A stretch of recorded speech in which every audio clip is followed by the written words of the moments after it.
Hi everyone, hope you all are doing well. So let's talk about the training programs that we all have to undergo in our professional journey. जिनकी training start होने वाली है, all the best. बहुत मन लगा के आप चीज़ें सीखिए क्योंकि training is the right period to learn, to ask questions and to get new ideas, to share new ideas. In fact कई बार होता है कि आप थोड़ा और ऑर्गेनाइज्ड वे में काम कर सकते हैं. आई बिलीव हम लोगों की फील्ड में स्पेशली काफ़ी पेपर वर्क इन्वॉल्व होता है और हमारी सारी ऑर्गेनाइजेशंस में बहुत ज़्यादा स्ट्रीमलाइन होने की ज़रूरत है with respect to the data that we have. तो अगर कुछ बहुत अच्छे आइडियाज़ हैं तो अपने सीनियर्स को ज़रूर बताइए. और जो ट्रेनिंग प्रोग्राम स्टार्ट करने के लिए सोच रहे हैं, मैं उनसे ज़रूर ये कहना चाहूँगी, don't get into a mode of panic कि बस अभी ज्वाइन करना है, कहीं भी ज्वाइन करना है. 2-3 पॉइंटर्स हैं जो मैं आपसे शेयर करना चाहूँगी. पहला पॉइंट है ट्रेनिंग कब स्टार्ट करें. तो अगर आपके फैमिली कंडीशंस ऐसे हैं जो आपको सही लगता है कि आपको ट्रेनिंग पहले ही शुरू कर देनी चाहिए while giving your exams, please do that. ऐसा कुछ भी नहीं है कि इम्पॉसिबल है. एक अच्छी प्लानिंग लगती है कि कैसे पढ़ सकते हैं. एंड जो रोज़ ट्रेनिंग पीरियड में आप टाइम इन्वेस्ट करते हैं वो बहुत फ्रूटफुल भी रहता है. एंड आई नो शाम को थक जाते हैं, नहीं पढ़ पाते हैं, but that should not be the reason for you not qualifying your exams. और प्रिपरेशन सबकी अलग है. हो सकता है आपका 1 महीना वेस्ट हो गया हो कि थक गए, नहीं पढ़ पाए, कुछ नहीं हो पाया, बट अभी भी बहुत टाइम बाकी है. तो brace your self up and perform well. जो लोग एग्ज़ाम्स दे रहे हैं, जो फाइनल ग्रुप दे रहे हैं या कुछ ऐसे ग्रुप्स दे रहे हैं जिससे आपको लगता है उसके बाद मेरे को ट्रेनिंग स्टार्ट करनी पड़ेगी, तो आप प्लीज़ कुछ चीज़ें पहले से ही थोड़ा रिसर्च करके रखिए. आपको कहाँ जॉइन करना है, क्या आप एक्चुअली एम कर रहे हैं. अगर आप कॉर्पोरेट्स में एम कर रहे हैं, मेरा एक्सपोजर हमेशा कॉर्पोरेट स्ट्रक्चर में रहा है, तो अगर आप कॉर्पोरेट्स में एम कर रहे हैं, कई लोगों का बड़ा क्राइटेरिया होता है कि लिस्टेड में ही जाना है और मुझे ये मतलब बहुत स्पेसिफिक क्राइटेरिया होता है कि ऐसे ग्रुप में मुझे डेवलप होना है, विच इज़ गुड. अगर आपको लिस्टेड एंटिटीज़ मिलती हैं, it is a great opportunity to learn. But I would also like to share कि ऐसा नहीं है कि जो अनलिस्टेड एंटिटीज़ हैं वहाँ पे काम अच्छा नहीं है. मेरे ट्रेनिंग पीरियड में I was associated with a good group. जो ग्रुप कंपनीज़ हैं, आपको बहुत वैरायटी ऑफ वर्क मिलेगा. स्पेशली प्राइवेट कंपनीज़ में भी सी एक कंपनी जो है उसके अपने खुद के कुछ कंप्लाइंसेस होते हैं. बेसिक कंप्लाइंसेस प्राइवेट कंपनीज़ में भी होंगे ही, आपको सीखने को भी मिलेगा. मुझे डेडलाइंस कैसे मीट करते हैं, स्ट्रेस को कैसे झेलते हैं, ये सब पता चला अपने ट्रेनिंग पीरियड में. मेरे पास बहुत सारी प्राइवेट कंपनीज़ थी जिनको मैं हैंडल कर रही थी with the help of my seniors. But yes, मेरे स्ट्रक्चर में बहुत ज़्यादा कॉम्प्लिकेशंस नहीं थी, बहुत सीनियरिटी और हायरार्की नहीं थी. So I was single handedly handling a lot of companies, जिसने मेरे कॉन्फिडेंस को बहुत बूस्ट किया है. अपार्ट फ्रॉम दैट, कई बार एनसीडी लिस्टेड कंपनीज़ होती हैं तो उसमें बहुत अच्छा आपको एक्सपोजर मिल सकता है एंड आप ग्रो करेंगे. सी अगर कोई ऐसा सोचता है कि मैंने लिस्टेड का एक्सपीरियंस शुरू में नहीं लिया तो मुझे लाइफ भर लिस्टेड कंपनीज़ नहीं मिलेंगी, ऐसा कुछ नहीं है. लिस्टेड कंपनीज़ में कंप्लाइंसेस और स्ट्रिंजेंट हो जाते हैं, थोड़े फॉर्मेट्स आपको मिलेंगे कैसे उन पे मूव करना है. सो आपके ट्रेनिंग पीरियड में लिस्टेड के काम में आप असिस्ट ही कर रहे होंगे यूजुअली आपके सीनियर कंपनी सेक्रेटरी को. एंड आपको बहुत सारी नई चीज़ें सीखने को मिलेंगी जब आप किसी अच्छे ग्रुप में ज्वाइन करते हैं. इनफैक्ट ज़रूरी नहीं है कि आप सिर्फ अपनी टीम से सीखें. आपके बहुत सारी पैरेलल टीम्स होती हैं. कई बार मेरे ट्रेनिंग पीरियड में ऐसा होता था, दूसरी टीम में बहुत अच्छा काम आया हुआ है, कुछ सीखने को मिल रहा है, तो हम उनको असिस्ट करते थे या पेपर वर्क देखते थे, या फिर जब काम ख़त्म हो जाता था, वो पूरा प्रोसेस हो जाता था, फिर बात करते थे. क्योंकि जब आप प्रोसेस कोई फॉलो कर रहे हैं तब बहुत टाइट शेड्यूल्स होते हैं, तो बड़ा मुश्किल होता है एक नए इंसान को शुरू से सब कुछ समझाना. तो आप अपने आप को टाइम दीजिए. अगर आप ट्रेनिंग ज्वाइन करना चाहते हैं, मैं पर्सनली हमेशा यही सजेस्ट करती हूँ सभी मेरे स्टूडेंट्स को या साथ के कोलीग्स को कि एक बार एग्ज़ाम्स फिनिश कर लो. क्योंकि remember this training programme is going to help you in your professional career. आपके प्रोफेशनल मेंबरशिप नंबर को अचीव करने में ये बहुत बड़ा स्टेप है, बहुत बड़ा और बहुत महत्वपूर्ण स्टेप है। It is a very important step. तो अगर आप ट्रेनिंग कर भी लेते हैं और एग्ज़ाम्स नहीं निकलते, it is of no use. तो let's concentrate on the first agenda, that is to clear our exams, and then we can move ahead with our training structures. And training period में मैंने जब join किया था मेरे exams clear हो चुके थे तब।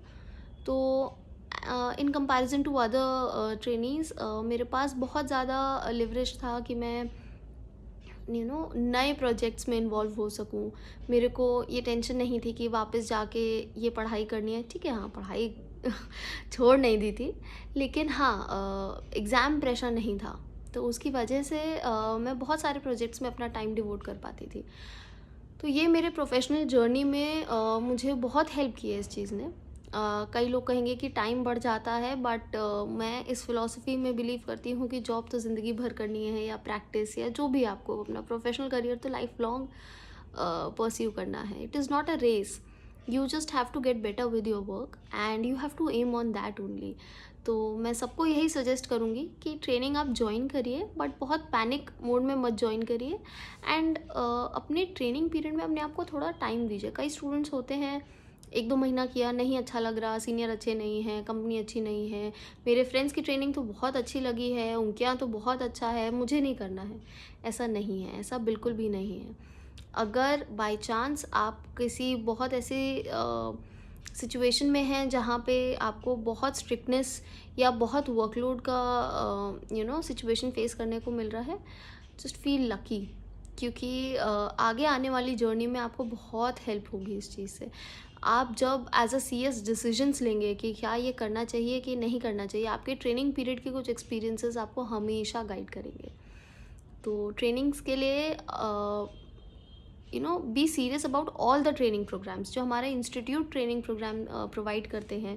15 डेज़, 10 डेज़, 5 डेज़, जो भी आप ऑप्ट करते हैं अपने प्रोग्राम में, वो भी बहुत हेल्पफुल रहते हैं। आप इतने सारे स्टूडेंट्स से इंटरेक्ट करते हैं, इतने सारे फैकल्टीज से इंटरेक्ट करते हैं, उनके एक्सपीरियंसेस से सीखते हैं। So all these experiences actually help you to grow as a much better professional. And training programmes के लिए I will always tell you time and again, don't panic. बस कहीं भी ज्वाइन कर लेना है, कुछ भी कर लेना है, ऐसा नहीं करना है।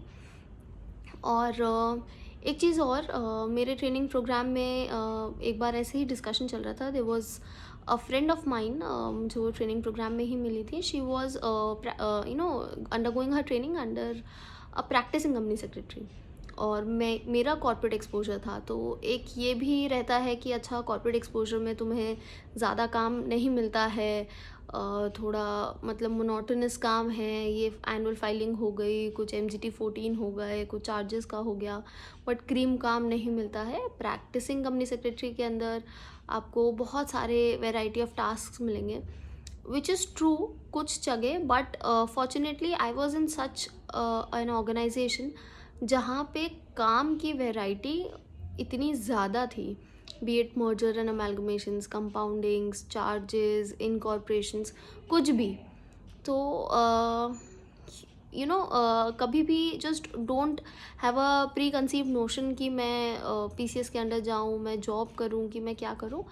आपको क्या करना है आगे? अगर आपको जॉब करनी है तो एक कॉर्पोरेट एक्सपोजर आपको बहुत हेल्प करेगा आगे एक कॉर्पोरेट स्ट्रक्चर को समझने में, कैसे किसी सीनियर स्टेक होल्डर से बात करनी है, कैसे मैनेजमेंट को रिप्लाई करना है, कैसे विद इन द टीम्स आपको रिस्पॉन्सिबिलिटी लेनी है अपने काम की, जवाब देना है अपने काम का। आपसे जब कोई इन्फॉर्मेशन पूछी जाए तो आपको कैसे उस चीज़ को प्रोसेस करना है आगे, ये सब चीज़ें आपको बहुत हेल्प करेंगी। एंड अगर आपको प्रैक्टिस सेटअप करनी है और आप ऐसा चाहते हैं, तो आप ज़रूर किसी एक प्रैक्टिसिंग कंपनी सेक्रेटरी के अंदर भी काम कर सकते हैं, या फिर आप किसी कॉर्पोरेट एक्सपोजर के थ्रू भी जाते हैं। You can always have good networks and connections to understand what they actually require, कहाँ सर्टिफिकेशंस की ज़रूरत है, कहाँ हेल्प की ज़रूरत है, कहाँ गाइडेंस की ज़रूरत है। हम लोग के पास इतने सारे सेक्रेटरियल कंसल्टेंट्स होते हैं, कई बार ट्रिकी सिचुएशन में फंस गए तो एक कॉल करके पूछा जाता है कि सर क्या करें, मैम इसको आगे कैसे प्रोसीड करें, and it helps us a lot. तो ये सब चीज़ें अपने दिमाग में रखिए एंड अभी जर्नी जस्ट शुरू हो रही है। ऐसा नहीं है कि आज मैंने सोच लिया कि बस प्रैक्टिस करनी है, तो when I am in the mid of my career or towards the growing aspects of my career, तो मैं सोचूं बस नहीं भाई अब तो प्रैक्टिस ही करनी है। आप हमेशा स्विच कर सकते हैं, या अगर जॉब के लिए आप शुरू से सोचते आए हैं कि जॉब ही करनी है, आपके पास हमेशा अपॉर्चुनिटी है अपनी प्रैक्टिस स्टार्ट करने के लिए। बस अपने आप को इतना ग्रो करिए, इतना कॉन्फिडेंस आए आपकी पर्सनालिटी में कि आप कोई भी सिचुएशन फेस कर सकें। सो लिस्टेड हो, अनलिस्टेड हो, PCS हो या कॉर्पोरेट हो, जो भी हो, ट्रेनिंग बहुत इम्पॉर्टेंट है। उसको अच्छे से समझिए, करिए अच्छे से। एंड अनलेस बहुत एडवर्स सिचुएशन हो, अगर आपकी 12 मंथ्स या 24 मंथ्स की ट्रेनिंग है, उसको फुल एंड फाइनल समझिए। कहीं से भी छोड़ के नहीं आना है कि अब नहीं करना आगे, नहीं, ऐसा नहीं होता है। अनलेस कोई बहुत अच्छी अपॉर्चुनिटी मिल रही हो या कुछ बहुत गारंटीड चीज़ हो कि ये तो बहुत अच्छा रहेगा, देन इट इज़ डिफरेंट।